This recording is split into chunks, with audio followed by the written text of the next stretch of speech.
Welcome to Polykill's Off-Killter podcast, a show without a topic. Pull up a seat at the bar and share your best story with your hosts and fellow barflies, Jake and Travis.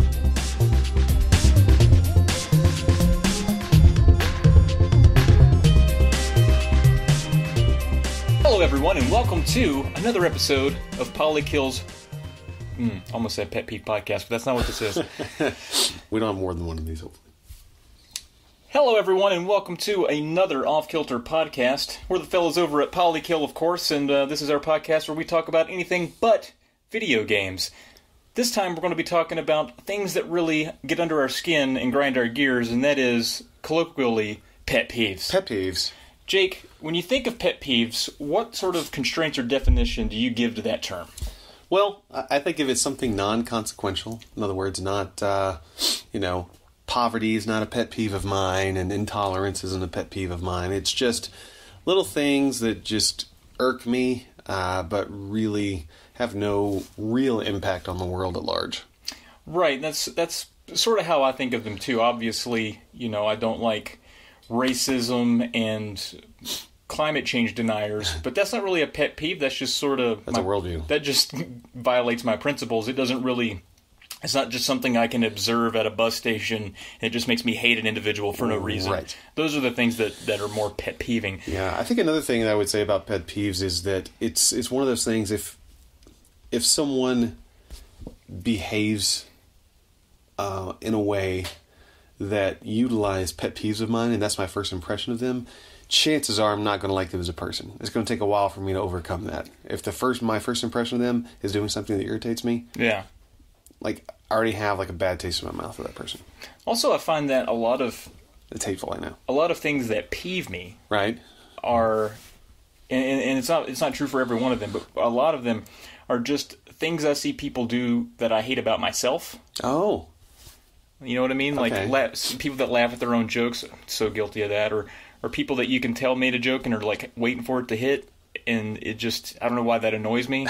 I feel but I do that, and okay. I know that I do it, and I hate that I do it, and when I see other people do it, I'm like, don't! You're part of the problem!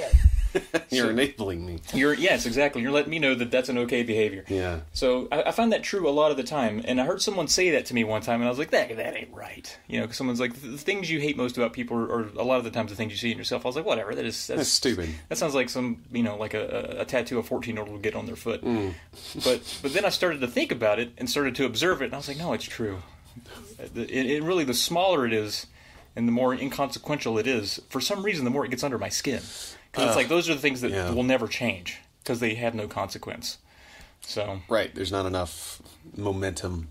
Yeah, there's no resistance to change it. So that's kind of the deep philosophy behind the pet peeves. Let's get into some of them that really bother us. Specifics. Here's one that I'm sure bothers both of us. Okay. Real common one. Most people have it. People that chew with their mouth open. Oh, God. Shut that thing up. Shut your goddamn trap. I hate it. I don't want to see your teeth. I don't want to see you masticating your food, you field animal. I don't want to see chewed bits of food. Shut your goddamn mouth. I know, and that's another thing that If people are talking to me while I eat, and I find myself I can't hold back. I got to talk about what everybody's talking about, but my mouth is full of food, and I immediately know, like, I'm doing it.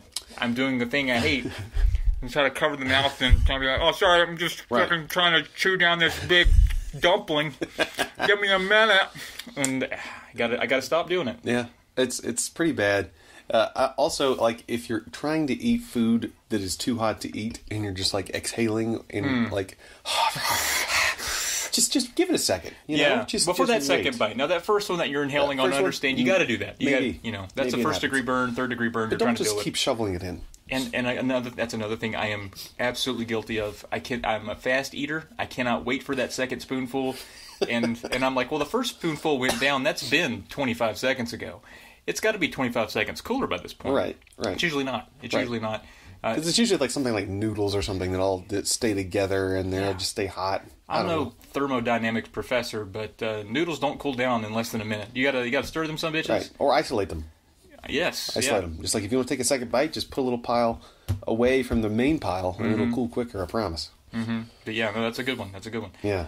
People that are chronically late. Oh, Jesus Christ! Don't do that to me. Yeah. gosh, so many. There's one fella in particular that we're both friends with. Oh, I know. He's late. He's earned the reputation for being the chronically late guy, and it's to the point that he embraces that, and that makes me mad. Yeah, it's like, I'll be late. I go, fuck you. If you know, you should be able to fix it. The people that we both know, and I don't know everyone that you know, but I'm sure you know someone, aside from the guy we're talking about, that is... Raj. I'm talking about you, Raj. Chronically late by 5, 6, 7 minutes to half an hour. If you're late that amount every time... You gotta adjust that schedule. Just adjust it. Just tweak it a little bit. Just spin it. Spin it like it's the Wheel of Fortune. And get up a little earlier, or maybe cut out something out of your morning ritual, or your afternoon, whatever, Yeah, I don't know. It wouldn't take much. It would make a lot of other people happy. It's true. I mean, I don't know if some people just don't know how far away they live from things sometimes. They should. You should. You should. I remember growing up, my dad and I always liked to be early to everything. So any event that was taking place downtown, whether it be a Little League baseball game or a practice or a football game or anything we needed to do at a specific time downtown, we always left 15 minutes before. And we were only 4 minutes away from town, but it let us get there 10 minutes early and do whatever we had to do. And I still kind of practice that. If it's, I try to get there about 10 minutes early. That's my general rule for being places. Absolutely. People who react to food on your plate. Yeah? I don't like that. You don't like when people go, oh, what are you eating? That, or even if a negative reaction is probably more agitating to me. Okay. If they're like, ooh, what is that? You're like, fuck you, I'm eating this. Yeah. Don't react like that to my food. Yeah, don't be a jerk. Well, I got some squid tentacles. We're at a Chinese restaurant. What are you going to do about it? Yeah. I'm going to eat this. Yeah. I got it on my plate to eat. What do you think I was going to do with it? Wrap it around my dick? No, I'm going to eat it. That really agitates me. Oh, I feel you. Yeah. I don't think that's happened to me enough to actually become noticeable with me, though. If you're around a lot of finicky people, and even if it's like a common food, and they're like, you're eating that old tomatoes. Like, yeah, it's very common food. It's a staple in my diet. People I eat eat tomatoes. Those. Yeah. There's some people that are like that, though. I know it. I've seen it. And I can understand why it would be irritating. It's just not something that comes to mind for me. That's good. I'm glad you're free of that. I am not. People eating off my plate. Now, this hasn't happened in a long time. I dated a girl once who would just do that. Like, we'd go to a restaurant, we'd get food, and then she'd just start taking the shit right off my plate. And it made me so mad. Oh, that's bad. See, that kind of goes along with one of my more, I guess, broad pet peeves, which is people touching my stuff without asking. Oh, yes. I didn't write that one down, but that's a huge one for me. Like, seriously, don't touch... Like, if I'm at a party and I feel like it's sort of like an open environment, or I'm at a social gathering where I feel like it's, like, acceptable to like pick up, I don't know, a bottle of something, or get a glass and pour yourself a beverage, or something like that. If I've got like that social cue that's okay, I'll do that. But if I walk into my own house and I see someone like in my DVD cabinet like pilfering, like I'm instantly just want to like take my elbow to the back of their skull. Like it's bad. Like I'm really triggered about that. I think it's because I didn't have shit growing up. I had nothing, and what I did have, I was extremely protective of. And now that I have kind of more, that still hasn't left. And it's not like me being greedy. If you ask, I'm more than happy. You can have whatever I have. Like, you can take this shit home. I don't really care. But if you disrespect me and don't ask, I don't know. I think a lot of it, too, you lost a lot of the stuff you grew up with. That probably also makes you a little more protective of your items. Yeah. I think I had that more, definitely growing up. Being, I grew up sort of an only child, and I was to myself a lot of time. My parents were older. I was left to sort of my own devices to entertain myself, so I had a lot of, like notebooks and things that were full of things I wouldn't want to share with people, or and not even like diary stuff. Like, I would create, like, I would play baseball video games and create like a whole stats thing and do all this stuff that I was kind of ashamed of that I had the time to do as a kid. Right. And people come like, what is that? I'm like, don't look at that. That's something I do. That's my thing for baseball. Stop. Yeah. And I got really protective of that. But now I'm to the point, like, with this room, I'm sad when people don't come in and start fiddling with my shit. I'm like, come in, put your hands on it. Look at it. It's good. I put a lot of money into it. Fondle it. Fucking put it in a thing and make it play. Don't hurt it. Right. And don't take it with you, but please, at will. Yeah, and I think that's the air of this space, right? This is an invitative environment. Room. Yeah, exactly. Yeah, but if I walk into my house and like someone has my guitar, I'm like, the fuck? Yeah, that would be weird, because Don't do mine's that. like in a closet somewhere in a Yeah. box. Just So don't I do just that. go, I'm like, wow, how did you even know? So do you have any that you just want to riff on here? Specific pet peeves? Specific? Specific pet peeves? Yeah, I got a few. I know you wrote down a couple. I did. I think this one is kind of probably a lot on a lot of people's lists, but it's one that I grew up with, and that is people that scoot or scuff their feet when they walk. Really? Boy, do I hate that. Now, I'm a house shoes, socks wearing man. I will shuffle around. Yeah, and that's fine. I don't scuff the floors. When you're but just like when you're out in public and you see, I don't know, just whomever, especially grown-ass people, and they're walking, and they just don't put in enough effort to lift one foot in front of the other. And let's be clear, they're under the age of 68. Yes, yeah. I'm not talking about people that are disabled or have back problems or anything like that. I'm just talking about people that, they don't have their shoes tied and they're just letting them drag as they walk. Like, I really just want to walk up and just plant my foot in their ass and be like, Giddy up. Giddy up. Give them a old giddy up. Yeah, you're not dead. And that's one of those really old-fashioned pet peeves I have. It was just really instilled to me by my dad, because like his dad was like really super uptight about it, and like I don't know if that meant something else to like previous generations, like when you scooted your feet, like if that was like some sort of like, I don't know, trigger, but apparently it was. Where's the treads off these shoes? And shoes ain't cheap, Shoes bitch. ain't cheap, maybe. Good point. But I don't know. It's just like, man, seriously, pick up your feet. I don't want to hear the scuffing. I don't like being around people that are dying. When they're, in perfectly good health or acting like they're dying. Like, just, come on, pick up your feet. It's a good one. It's one it doesn't bother me at all. But I think it's good because it's interesting and unique. I hate it. And I guess maybe I don't come across people that do it a lot. Maybe that's a thing too. I have a friend that I just can't believe he does it.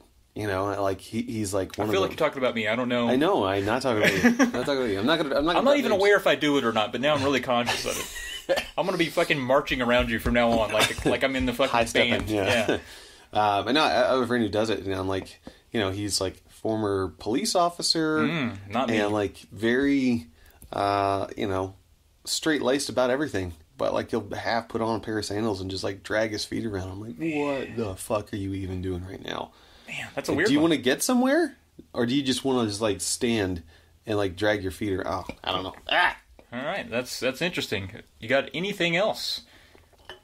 I do.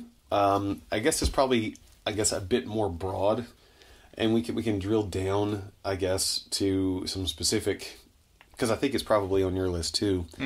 Is that it's people that just don't pay attention to their impact on other people. Like if you're in a grocery store and you round the corner with your cart and someone's just sauntering down the middle of the aisle, no one can get by them on either side, and they're just, taking their dear sweet time, don't give a flying flip about who needs by or who wants to see what they're looking at or anything. I mean, you can transpose that to people that drive like they're the only person in the world. Yeah. It's really big, but there are very specific examples that it just drives me nuts. It's just the general attitude of, I do what I want and I don't care what happens to other people. I'm just going to do me. I have a couple of those that tie into that. One being people that don't walk on the right side of a sidewalk or aisle or walkway. Don't respect the rules there. And especially, like, it happens a lot. Like, if you're walking on a sidewalk or some narrow walkway, and there's usually it happens when people are walking multi-wide. There's right. 2 or 3 people that want to walk together and talk to each other, but that one person that's flanking, not understanding they need to dip back into the middle when somebody else is coming the other way. Otherwise, you're in the street. Otherwise, I'm in the street or in the grass, or I'm having to stop and contort my body to miss them. And that's really agitating to me. Oh, very. And I kind of go out of my way to avoid contact with people, so I'll usually submit passive-aggressively if I have to move over, like, oh, God! Something like that if I need to move. But it's really agitating. Like, how do people not understand that, hey, I'm walking directly toward another person, they're keeping to their side, I should probably respect that and oblige. Yeah, it doesn't happen, evidently. Not enough. And then another one that sort of tied into what you were talking about are people, especially I noticed this like at theme parks and places where there's not like a direct flow of people. People are just constantly moving. Okay.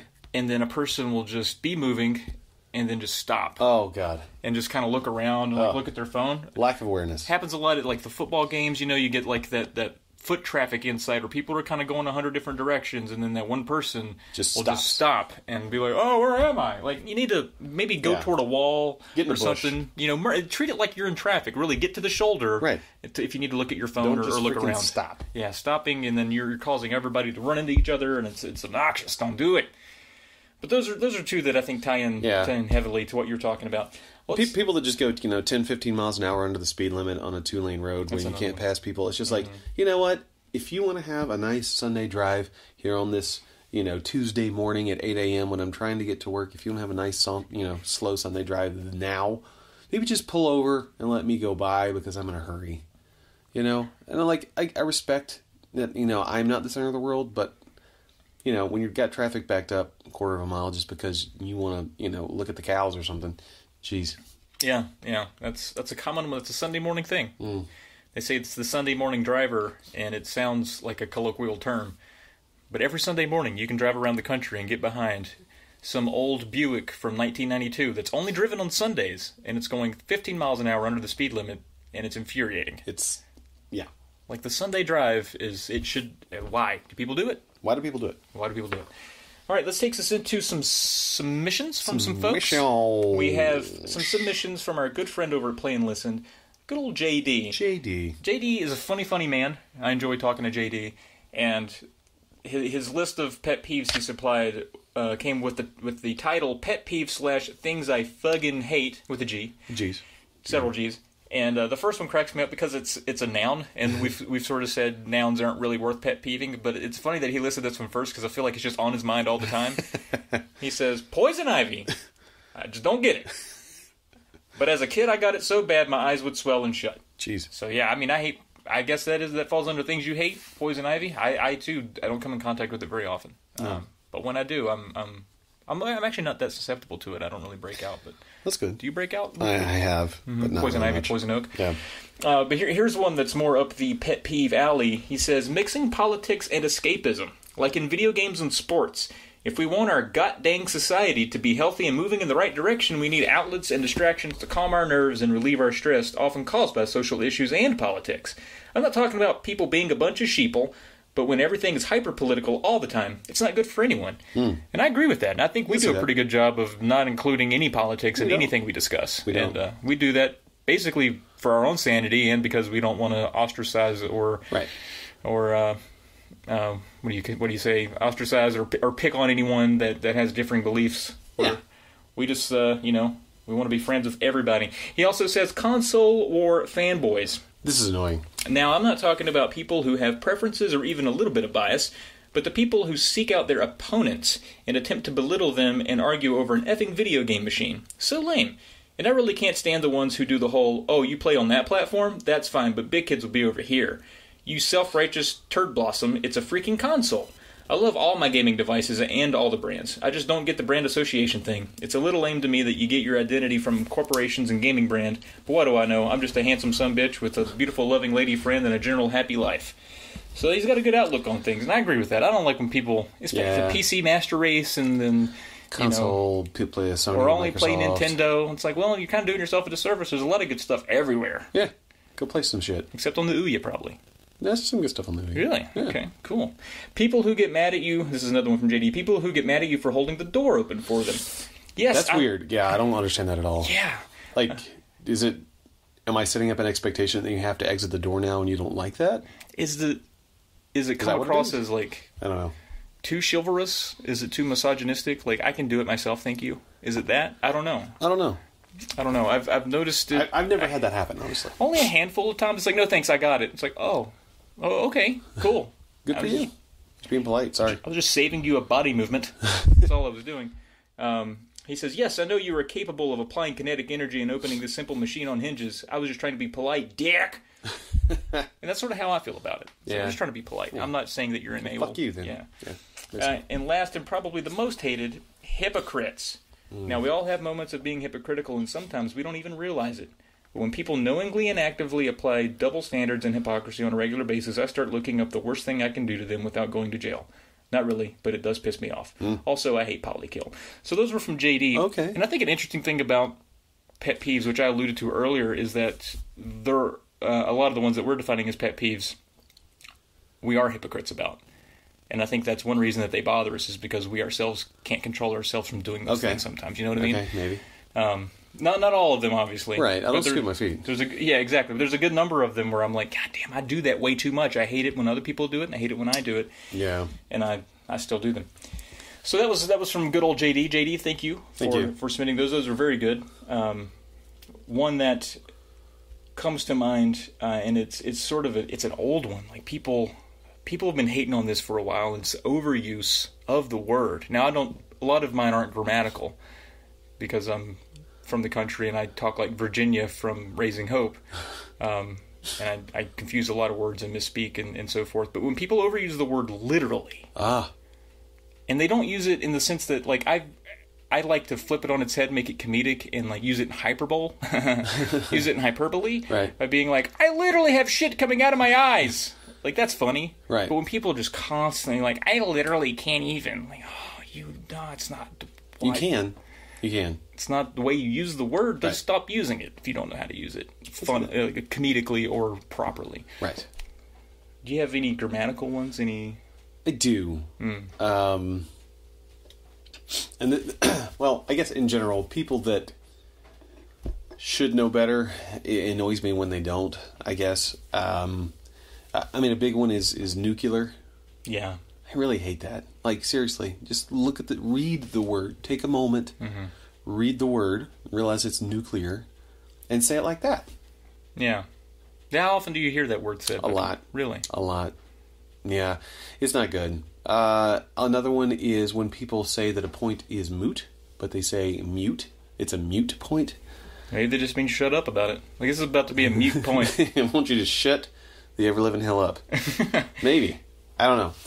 Another one that really grinds the old gears is when people, and maybe this is systemic, so it's maybe part of a bigger pet peeve of mine that I just haven't identified, is when people have a hard time assigning levels of goodness or greatness to something. It's just like everything that they like is the best, everything that they hear is amazing, everything they watch is fantastic. It's like, it's not all that, and it doesn't all have to be that. It's fine if some things are better than others. It's kind of like going back to the thing that's literally. It's just like, all we do is say everything is the best ever, and it's the biggest, and it's the most amazing, and it's amazing, it's the best ever. We're all just walking clickbait. Stop it. Yeah. Stop it. It doesn't have to be the best ever. It just has to be good, or at least worthy of my time. I don't need you to tell me that everything is the best ever. Yeah. I've tried really hard to cut back on that, and I still use a lot of words, and it usually comes from just when I'm speaking. The words that I have on the tip of my tongue are usually the extreme words. Right. So if I'm writing about something, I can be very much more detailed and more accurate and precise in terms of how I feel about it. But if I'm talking to someone, I'm like, yeah, it's very good. But what I really mean to say is it's a 7.3 out of 10. Yeah. But it's very good. It's absolute. I use absolutely a lot. It's absolutely very good. Extremely absolute. I mean, I'm like the president. I only have 9 words, and I'm using those words when I'm talking to you. You're like the Taco Bell of vocabulary. Exactly. You just rearrange the same 9 ingredients in different ways. There you go. Yeah, the meat and the cheese and the very and the absolutely and the tamales and the tomatoes and the very and the kind of. And the crunch wrap. And the crunch wrap. That's another thing, too, it sort of ties into that loosely, is when when someone takes my opinion on something personal. Oh. Like, if they're like, if they came out and they were like, oh, it's like the best thing ever, I'm like, I thought it was alright. And they're like, and they like, really, it really hits them. I'm like, right. No, you're fine. I just didn't like that thing as much. Like, it's not reflective on you. It's very fine if I don't like the same thing you do. Right, yes. Yeah. And a lot of times it's absolutely okay. Yeah, it's very extremely okay. Yeah. Maybe. It's not, another thing that sort of ties into that a little bit, and I'll jump in here, is when people are just Boolean in their opinions. Where it's just either they love it or they hate it. They can't be, I guess, have varying degrees of enjoyment of something. It's like if I told someone I'm not crazy about the Foo Fighters, you hate them. You hate them. Yes. Yeah. No, my nephew's I don't. very guilty of taking all that personal. I don't hate the Foo Fighters. It's just I don't love them. They're fine. They're a 6 for me. Yeah, they're all right. But it's just when people just lack those levels of nuance. It's just like expose yourself to a few more things, and you'll have a better opinion. I guess maybe I don't know, But just people that just are just all or nothing. I don't like that attitude in general. Yeah, Star Wars fans are sometimes hard to be around in that regard too. Because I find Star Wars to be okay. I tried my best to keep up, but I'm certainly not a huge fan. I like it, but I'm not. Right. I'm not so versed in it that it's amazing. But a lot of times I have to be. I feel like I'm walking on thin ice around people that really like it. In the Star Wars conversation, I'm probably guilty of that. I'm like making you feel that. Who's that character? It's like, come on, man, come on. He was in Empire. Come on. Like, I don't know. I mean, if you showed him to me, I probably remember. Was he the guy with the gun and the thing? Yeah, I remember that. I don't know his name. I don't remember what he said in that movie. And that happens a lot. I guess that's sort of a pet peeve on its own. You're probably talking about Boba Fett, and he didn't say much. Oh, thank you for clearing that up. Yeah. I think we alluded to this earlier, but drivers who don't signal really curdles my cheese. Yeah. Just signal. I mean, I'm bad about not signaling, though. I have the habit of signaling even when I don't need to. And I think that's an okay habit to have. Like, even if I'm like pulling into a parking spot, no one else is around. If I'm just signal. If I'm taking a left off my course of travel, hitting the signal. Do you signal in your own driveway? Sometimes, if there's a car behind me. Now, do you use a signal as a request or as an announcement? Because I think there's two types of signalers. Both. If I'm stuck over in a lane and I'm trying to get around somebody, I'll maybe hit it and see if someone will pause and let me in. Or sometimes, I'm like, hey, I'm coming over. You're far enough back that you should see this, but I'll let you know. I'll let you know with this. Okay. It's always good to, I think, announce your intentions driving. Oh, for sure. Especially with the onset of automated vehicles. We're going to want to know what everybody's doing all the time. Point. And another one that's not related to driving at all. Okay. People talking over me. And I think that's one reason. And you just hate that. Well, I hate it, you asshole. And I also think when I was growing up, I was a very soft-spoken person. And so I got railroaded a lot. Like I'd be like talking, and then the louder, more alpha person would come in and derail it. And so then I got to where I would just talk really fast. And I would stumble over my work trying to get stuff in because I wanted people to know what I was trying to say because I really want to try to say it. And I don't want somebody to cut me off. Or especially if I'm trying to tell like a joke or something. And I'm like, this requires timing and it requires everybody to listen. And then someone butts in and it derails the whole thing. And goddamn, does that just burn me up. It's like, well, I've lost the opportunity now. Window's closed. Yep, I'll just storm out and get in my car and you'll just hear the tires screech. I tried to tell a joke and somebody said something. What about you? Any more? Yeah, I got a lot left. I don't like it when people get my name wrong when they should know better. Like, if I just met you and you call me Jason, yeah, that's fine. But I've literally had people, and I mean literally in the most literal sense. Absolutely. Like, I will send them an email at work. And, my name should come up in their inbox. If they fuck up via email, that's an atrocity. And I do have a signature on my email that has my name. And it'll be like, hi, blah, blah, blah, blah, blah, I need this, blah, blah, blah, blah. Thanks, check them. And then, like, the reply is Jason, comma. I'm like, yeah, I don't know what to do for you. Yeah. I don't trust you now. I don't trust that you can read now. I think you're dumb. Yeah, it's agitating. It happens to me a lot because my first name and my last name are both first names. Right. So a lot of times people will just resign to calling me Terry, which is not terrible because, I played sports growing up and that your last name does become your first name because it's the only thing that's visible on your jersey. Sure. But, I'm a 32-year-old man. Maybe just go ahead and call me by my first name. Or if you're going to use my last name, maybe throw a Mr. in there, show a little respect. Or just let me tell you, it's okay, you can just call me Travis. Right. If you're too polite. But, man, just getting called by my last name. And I know it's a common mistake, and it's sort of an excusable mistake because it's still a name assigned to me. But when I can tell that they believe that's my first name, that's when it bothers me. Sure. I'm like, yeah. Like, I'll answer to whatever because people will call me Josh or Jason or James. Trevor. That's one that I fucking hate, though. Trevor. I've never met a Trevor I liked. I'm not a Trevor. I've never met a Chad or a Trevor that I liked. Sorry. I like one of each, but I am neither of those. Neither of them. All right. I may be forgetting someone, and if I am, I'm sorry. I just, in general, don't like Chads. Okay, cool. You want to do another listener story? Sure. Submish. Yeah, go ahead. This is from our buddy Frankie. He's like, I like how the email starts out. Just like a couple things. For me, after thinking about it, are getting K, just the letter K, as a response for anything. Just tell me to go fuck myself if that's all the effort you're going to put into responding to whatever I wasted my time telling you. That's a good point, and I'm glad it brings them up, because whenever I'm being passive-aggressive to somebody, I use K. So yes. I'm glad to know that it's having the impact I desire. So far. Yeah, now I would never do it to good old Frankie. No, I mean, unless you were trying to be passive-aggressive. Because you know that it got through to him. Biggest thing, though, lending someone a game and getting the case back with spots on it where sticky kid fingers touched it, or someone slopped some ranch dressing from their sandwich on the case. Take care of my shit, fam. Take care of my shit. I'm with you there. I remember a few instances where I lent my ex games and she'd leave the discs out in the open. Put them back in the case. What is wrong with you? She used to get mad at me for telling her to have the decency to put my games away when they're not being played. She's an ex for a reason, I suppose. Oh, yeah, that's true. But this being a common issue, I've simply just started using empty jewel cases to lend people games in now. You'd think people would be a little more conscious handling your $60 games that you sure as heck didn't have to lend them in the first place, but I guess I expect too much from people. That's a good point. One thing that, I say I'm all about inviting people into my room and playing my things. I don't like lending things out. I feel uncomfortable with it. Now, certain people, sure, but if it's just generally somebody that I'm not used to lending things to, I'm like, I might not ever see this again. Right.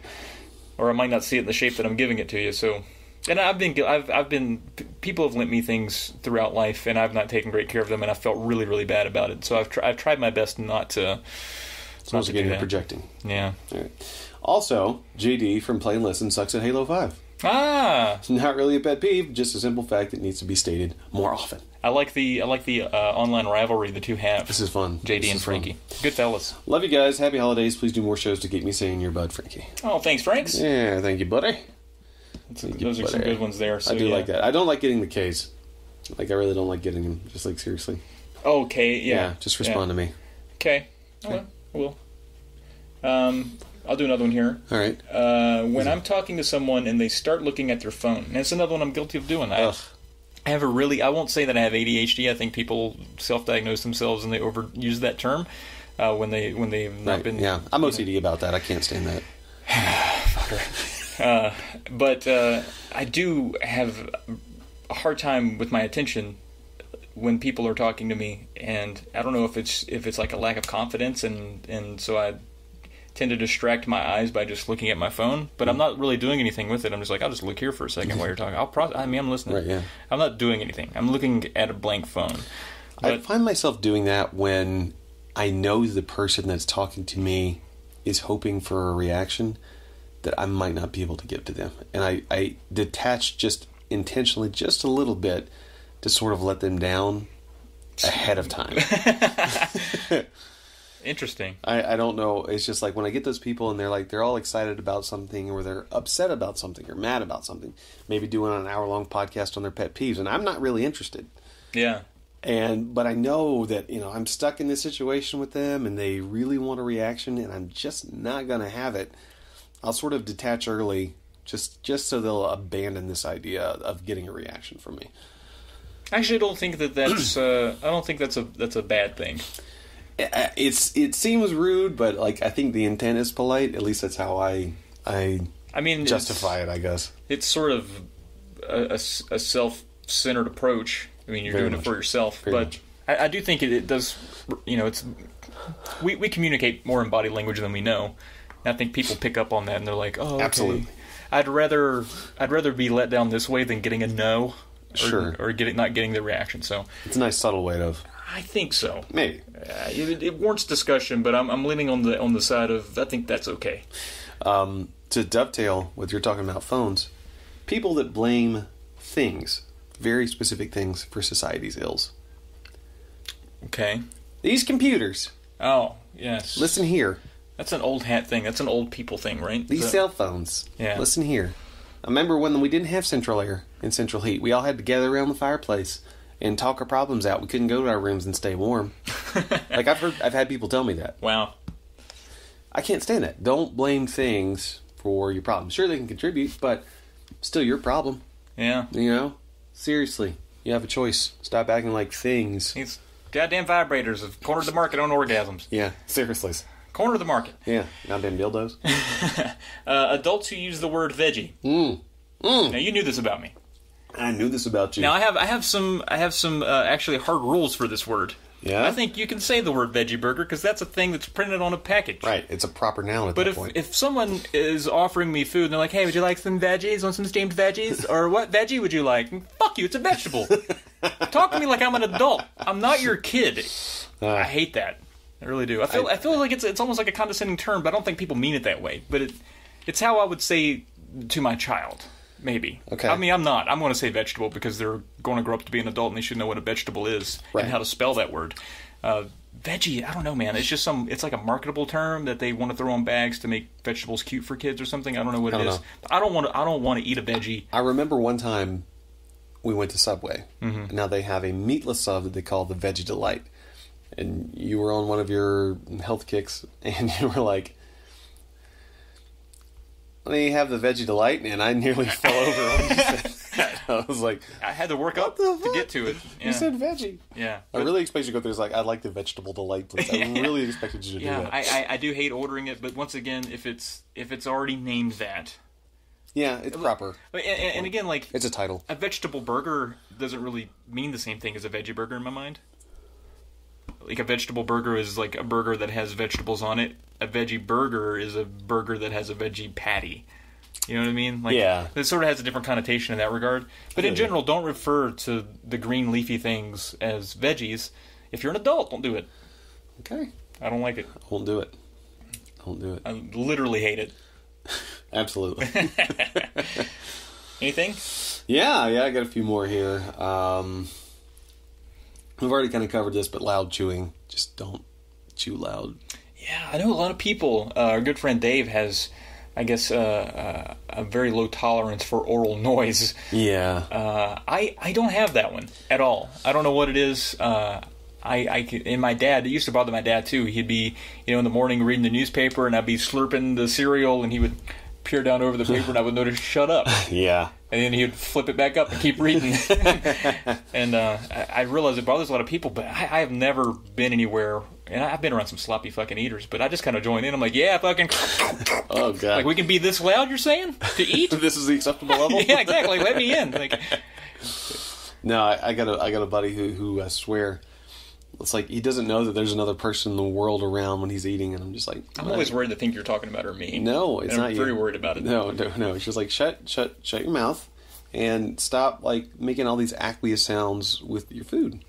Yeah, and now if I know it gets under your skin, I might overdo a little bit, just for funsies. Sure. But, okay. And I'm also aware that some people don't like when other people crunch ice, but I'm an ice cruncher. If I get to the bottom of the drink, I'm doing the whole thing. I paid for it. I'm getting the ice, too. It's part of it. Part of the meal. Part of the deal. It's like my dessert. Like, I'm just going to eat some kind of sugary flavored ice if I got a tea.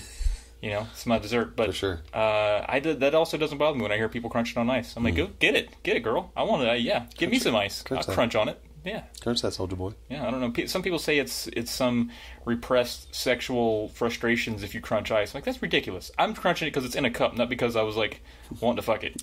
Right. Like, I don't want to fuck ice. I don't. Or anything at that moment. I just really want to eat the ice. Really want the ice. Yeah. Yeah, I got you. Do we have another listener submission? We do. While we're getting there, I'll go ahead and mention another one. Okay.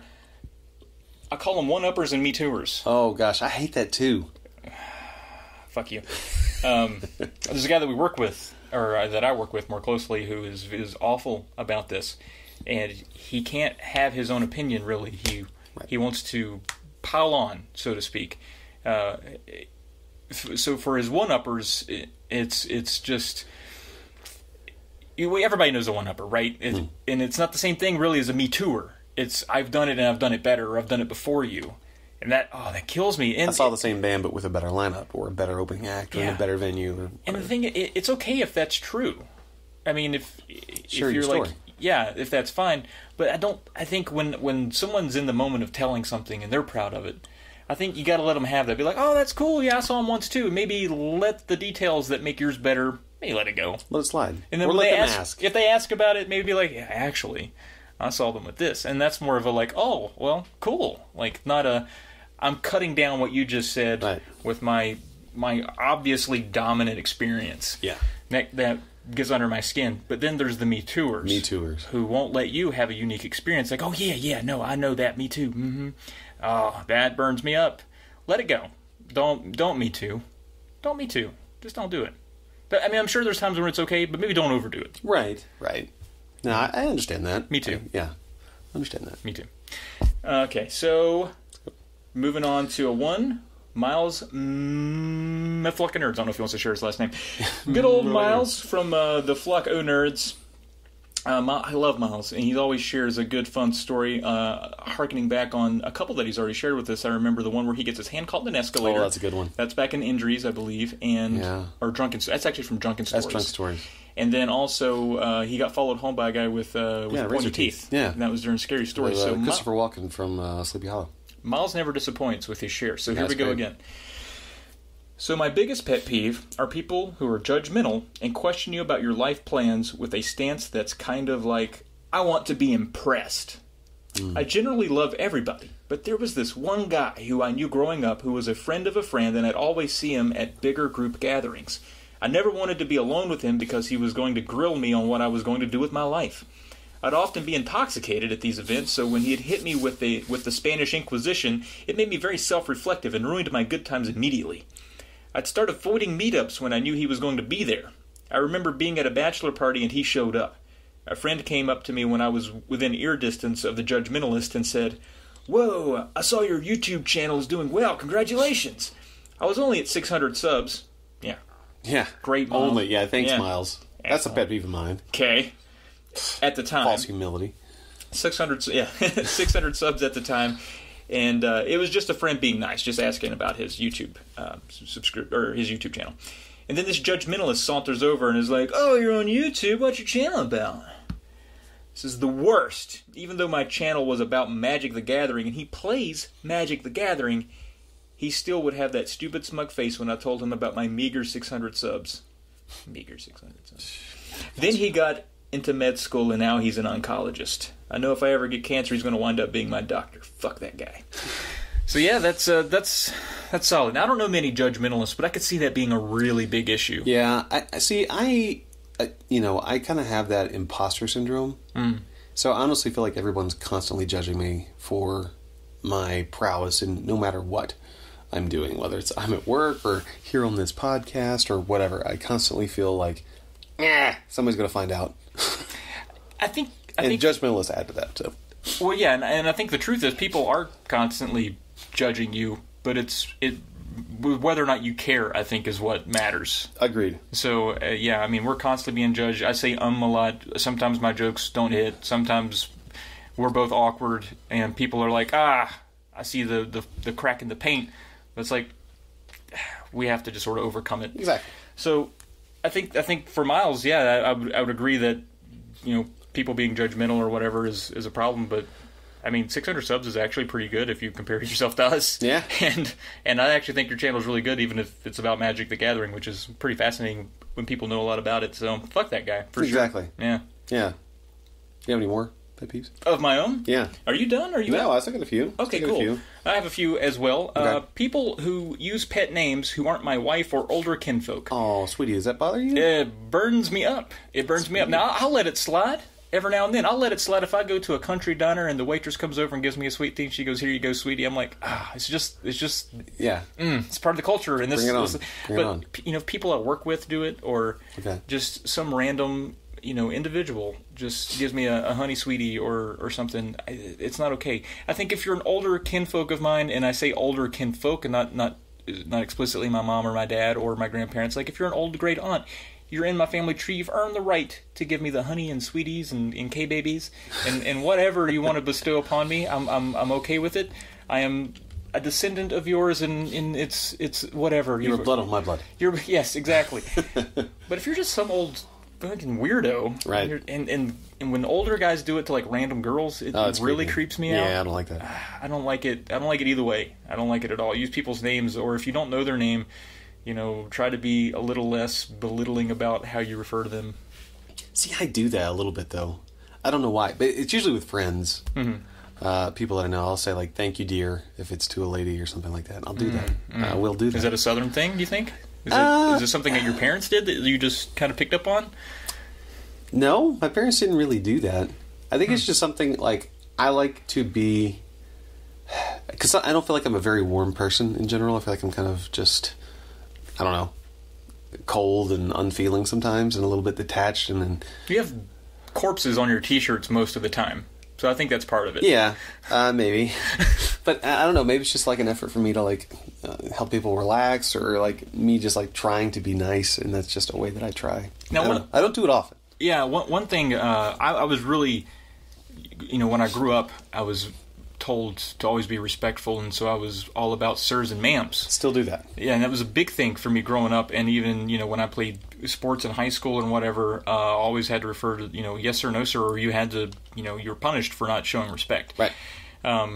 And my dad didn't really punish me for not saying yes sir, or no ma'am, or whatever, but he was very adamant about you should do it if you don't know the person. But then when I got to college and I would do it, I'd be sort of ridiculed for it. And I remember being on a plane one time back from some conference I'd been to, and I ended up sharing a seat with a Virginia Tech professor, and she started talking to me, and I was like, yes ma'am, and she goes, why do you do that? And I was like, because I was told to do it. And she's like, don't do it. I was like, why? And I'm still kind of perplexed by it. I'm like, I'm just showing, I'm right. A student and you're a professor, and I'm showing you some. I didn't know she was a professor when I said it. She was asking me questions, and I was like, a little sight game. I was like, She's like, do you do this or whatever? And I was like, oh yes, ma'am. And she's like, please don't. I was like, why? Is that a personal thing for you, or am I being a jerk? Right. Am I outside of society at this point? So I'm it's actually one that I'm still confused by, and I think it might be a regional thing or at least a class thing. I don't know if it's like certain circles don't like it because it's subservient. I think in general, you're kind of like, my opinion is the latter part is correct. I think what it does is it sets up a false sense of respect for some people that probably don't deserve it, just based on age.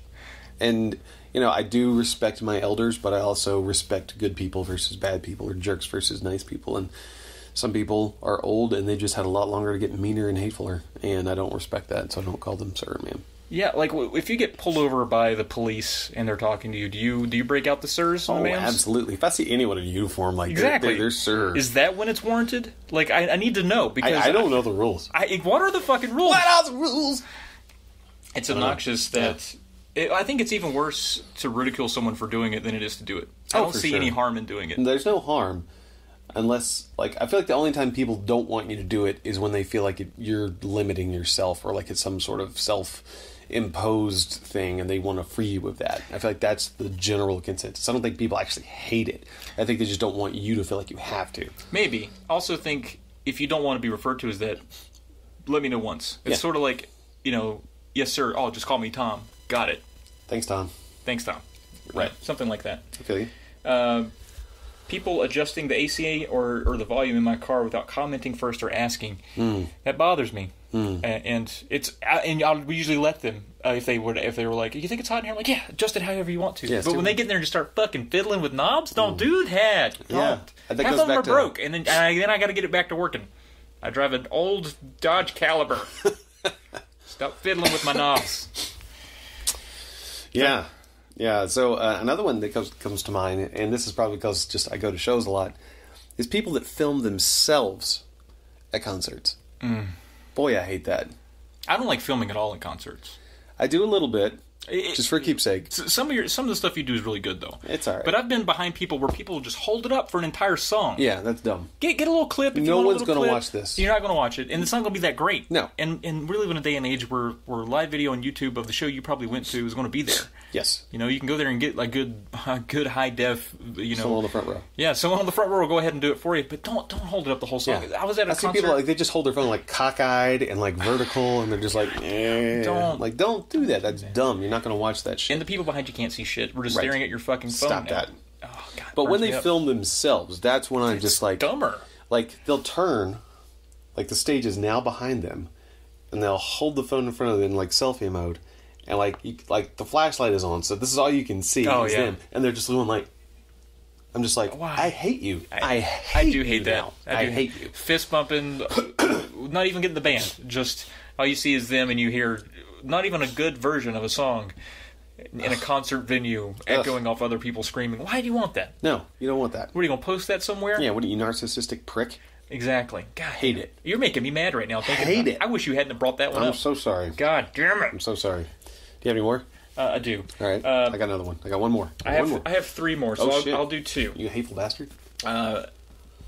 People who don't react to their obnoxious or crying child during certain situations.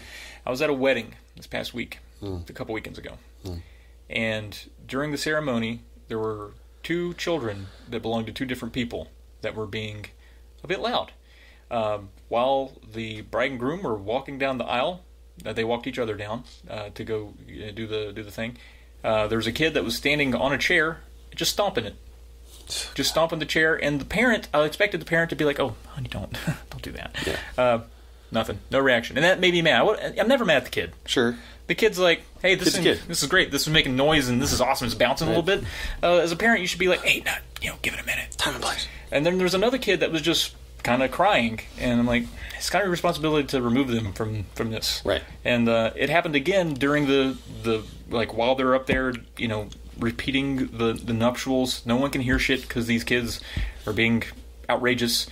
Like, take them back. You might miss the ceremony, but now 150 people are going to get to enjoy it more. Right. I think that's a sacrifice you got to make. If you brought your kid, you got to deal with it. Yeah, I think it's your responsibility. And then again, when the speeches, the toasts. Right. Once again, the kids were, got to run up to where the people were doing it and like yelling and stuff, and the parents were like okay with it. And I'm like, I can't hear shit. My wife's trying to give a speech, and you're kind of ruining this for everybody. Can you just take them back or something? Restrain them. Get them out of there. I know maybe some parents have a different. They're like, you try being a parent and doing it. I'm like, no, that's not what I'm saying. I could have just as easily went up and grabbed your kid and taken them to a back room. Did not need to create the child to do that. Yeah, I don't. I think you have the ability to get them away from people having a once in a lifetime moment. Sorry. Yep. You selfish prick. I think. Oh, no. I sort of alluded to this earlier, but it's sort of a different one. You have another one. When people bash or comment on something they've never tried. I hate that. I hate that. Hate that so much. Whether it be food, a movie, a medium. A way of life. Yeah, it's like, I don't know. I don't know. Comic books just seem dumb to me. Like, oh, have you actually read through like a graphic novel or comic? No. I'm like, well, then shut your fucking mouth. Fishing just seems so dumb to me. I've never I've never been out there. You just sit on a bank. You just sit on a bank and you just let your line get wet. You just let it get wet out there. You're just sitting there waiting for, what is it, a nibble? It seems dumb to me. Yeah, I mean, if I want fish, I'll just go to the store and get some fish. I'll just go get it. I'll just go buy a fish. Why do people drive eco-friendly cars? Huh? Was it going to affect the climate immediately? Well, I mean, the world's going to die. Jesus. What are you going to eat, Brussels sprouts? What is them? Stems for a flower? What'd you eat that for? What are you, a cow? I don't understand this, like, science fiction stuff. If it ain't real, I don't understand it. I don't get why people like it. Exactly. And we go on and on. On and on. I hate it. I do too.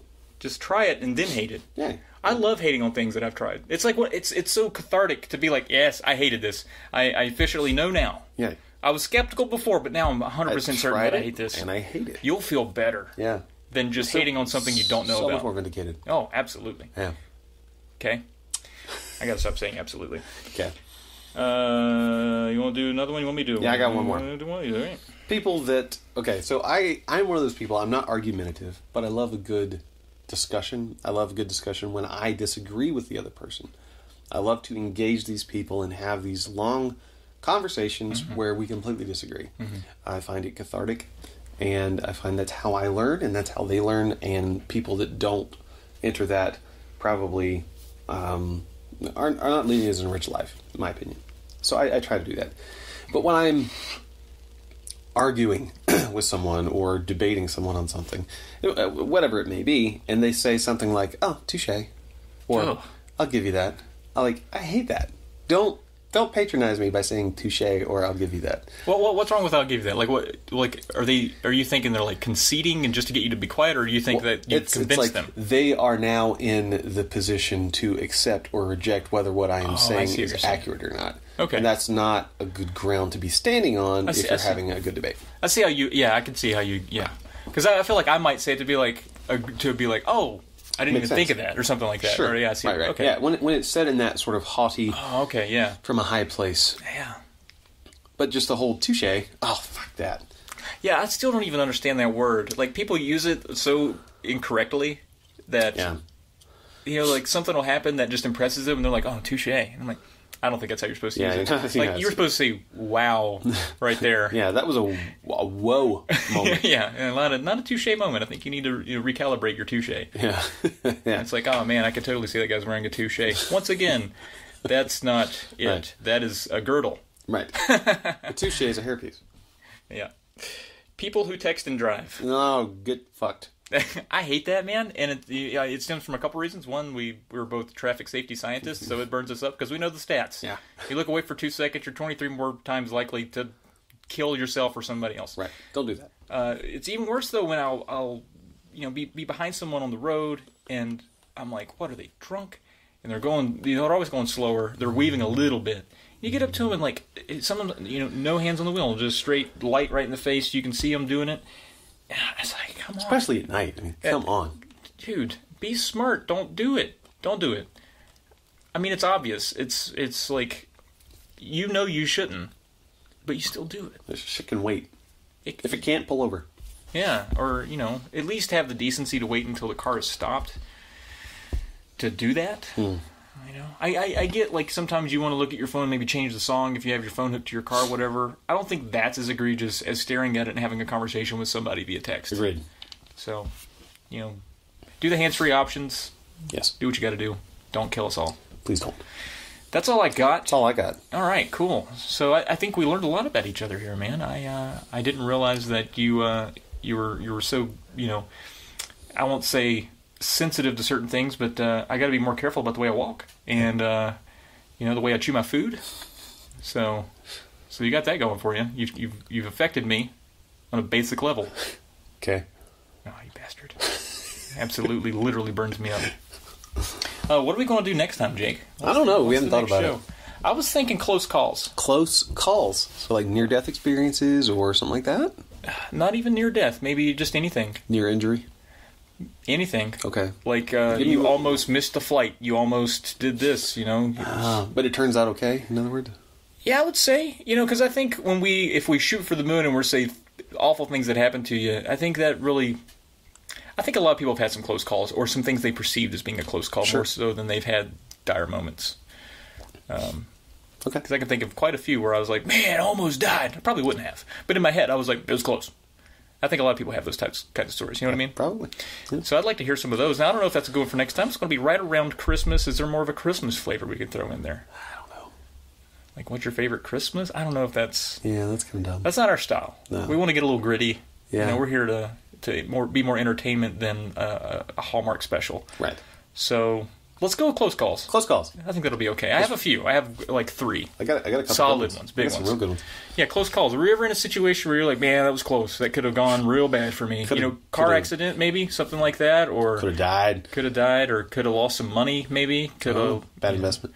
Maybe it's a secondhand story. We don't give a shit.